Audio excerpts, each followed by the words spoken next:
हम आपको उत्तर प्रदेश के राज्यपाल के विषय में जानकारी दे रहे हैं। आइए समझिए कि राज्यपाल क्या है, उसका पद कैसा है, नियुक्ति कैसे होती है, उसकी योग्यताएं क्या हैं और उसके अधिकार क्या हैं। राज्यपाल के संबंध में के.एम. मुंशी ने लिखा था, राज्यपाल संवैधानिक व्यवस्था का प्रहरी है।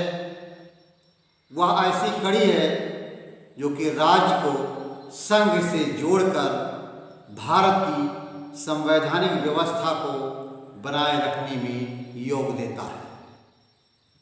राज्य की कार्यपालिका का संवैधानिक प्रधान राज्यपाल ही होता है। राज्य की कार्यपालिका राज्यपाल, मुख्यमंत्री और मंत्रिपरिषद से मिलकर बनती है।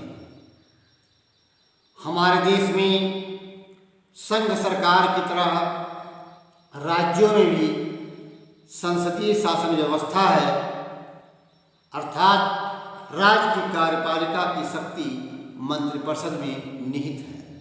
आइए, जैसा कि मैं आपको बताया कि आज हम राज्यपाल यानी गवर्नर के विषय में आपको जानकारी दे रहे हैं।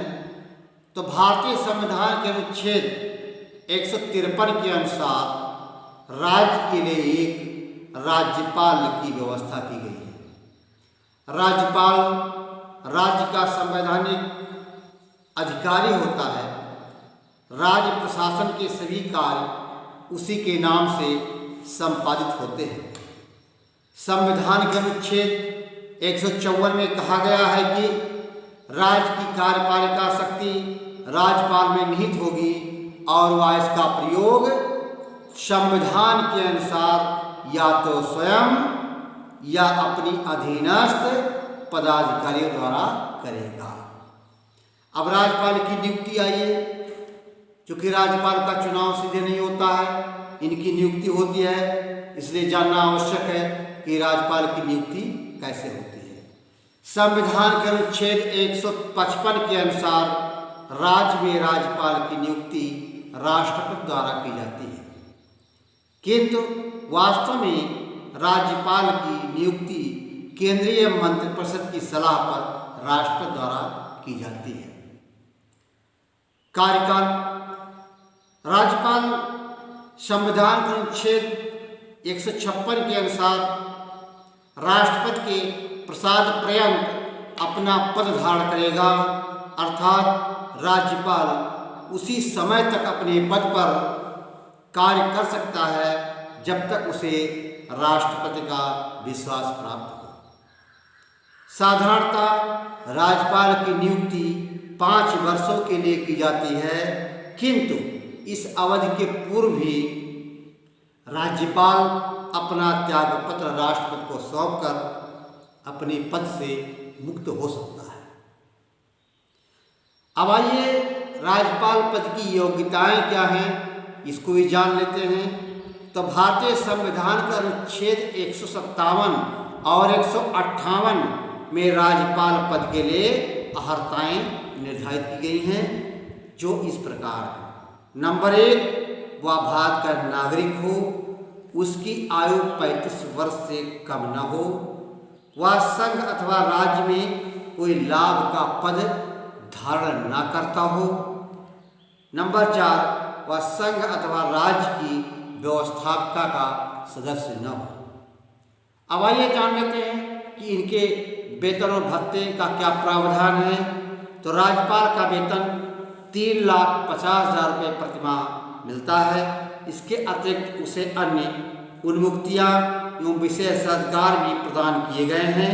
राज्यपाल का वेतन, भत्ते आदि राज्य की संचित निधि से दिए जाते हैं। राज्यपाल के कार्यकाल में उसके वेतन, भत्ते एवं अन्य सुविधाओं में किसी प्रकार की कटौती नहीं की जा सकती है।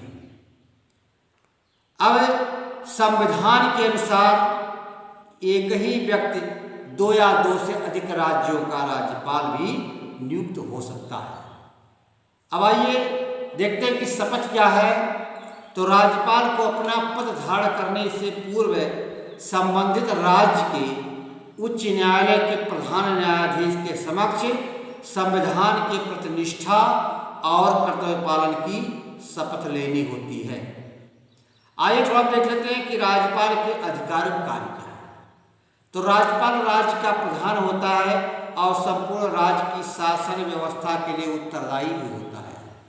दुर्गादास जी ने कहा था कि राज्यपाल की शक्तियां राष्ट्रपति के समान हैं, सिर्फ कूटनीतिक, सैनिक तथा संकटकालीन अधिकारों को छोड़कर। अब हम जानते हैं कि राज्यपाल की अधिकार शक्तियां क्या है। नंबर 1 आइए देखते हैं कार्यपालिका संबंधी अधिकार। तो राज्यपाल संविधान के अनुच्छेद 164 फर्स्ट के अनुसार विधानसभा में बहुमत प्राप्त दल के नेता को मुख्यमंत्री नियुक्त करता है और मुख्यमंत्री की सलाह पर अन्य मंत्रियों की नियुक्ति करता है। दूसरा है राज्यपाल राज्य के महाधिवक्ता, लोक सेवा आयोग के अध्यक्ष, सदस्य व राज्य के कतिपय अन्य उच्चाधिकारियों की नियुक्ति करता है। नंबर 3 राज्य सूची के विषयों पर अध्यादेश जारी करता है। उल्लेखनीय है कि राज्यपाल अपनी कार्यपालिका शक्तियां का प्रयोग मुख्यमंत्री की सलाह पर करता है। नंबर 4 वह मुख्यमंत्री से शासन संबंधी विषयों की जानकारी प्राप्त करता है। विधायी शक्तियां क्या हैं?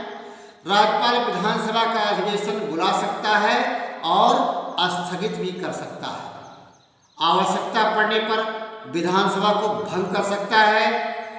राज्यपाल विधान परिषद की संपूर्ण सदस्य संख्या का 1/6 भाग मनोनीत करता है। विधानसभा के चुनाव में आंग्ल भारतीय समुदाय को उचित प्रतिनिधित्व न मिलने पर राज्यपाल उस समुदाय के एक व्यक्ति को विधानसभा का मेंबर मनोनीत कर सकता है।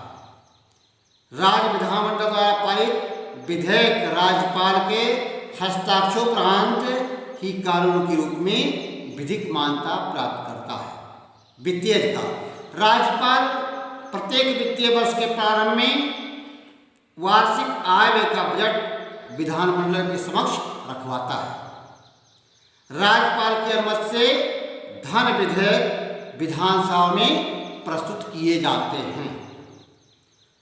राज्य की आकस्मिक निधि पर राज्यपाल का नियंत्रण होता है। न्यायिक अधिकार वह उच्च न्यायालय के न्यायालयों की जो न्यायाधीश होते हैं उनकी नियुक्ति राष्ट्रपति महोदय को परामर्श देता है। वह राज्य जिलाधीशों की नियुक्ति व प्रोन्नत उच्च न्यायालय के समक्ष परामर्श से करता है।